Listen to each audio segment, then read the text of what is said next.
But for most of us, the idea of yoga is that we have an intellect, we have emotions, we have instincts, and we have a motoric aspect that keeps our body functioning.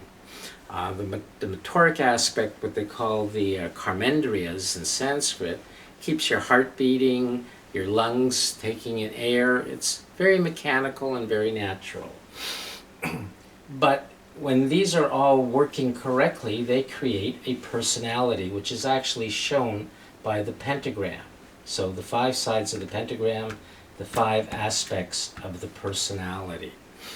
But the personality, if you look at it, the soul gives energy. The essential nature, this 5-pointed star, is like a distributor of energy. The energy flows out and gives life to these particular centers. In yoga, you want to reverse this direction. So in the Yoga Sutras of Patanjali, he talks about the inner yoga, what's called pratyahara. By learning how to center here, to awaken your essential nature, you learn to withdraw the energies from these centers, which would really look like vortices of energy.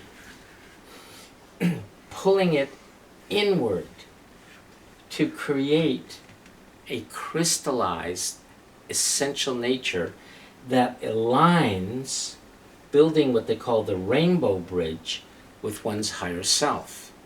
When that occurs, then you start to find what your dharma is, your purpose. You also become creative, and your heart opens, your awakening of compassion.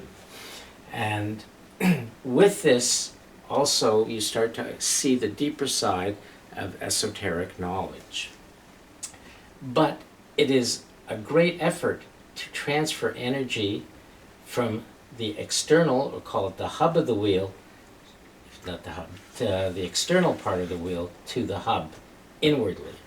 That is what they call the inner battle, or the inner awakening. In Sanskrit, they call it the Kurukshetra, or the inner battle to awaken your essential nature so you can align with your higher self, which in the Bhagavad Gita is actually Krishna, and this is Arjuna. And they have to be in alignment so that you end up following the path of your soul. The soul is relatively eternal.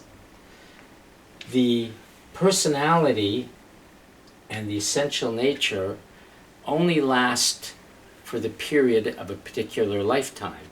When you die, these dissolve and the energy is withdrawn back up here.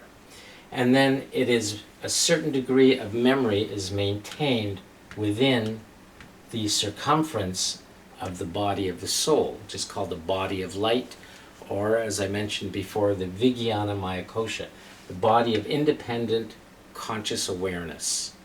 This body exists in a community of souls, just like our personality exists in communities of other people. This exists on a higher plane, this exists on our physical plane, and what's shown here is the physical, the astral plane.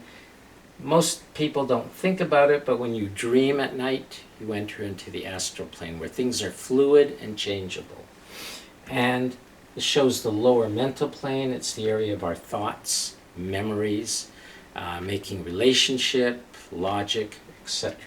But on the higher plane, you come into a whole different world of understanding the inner laws of existence. That should be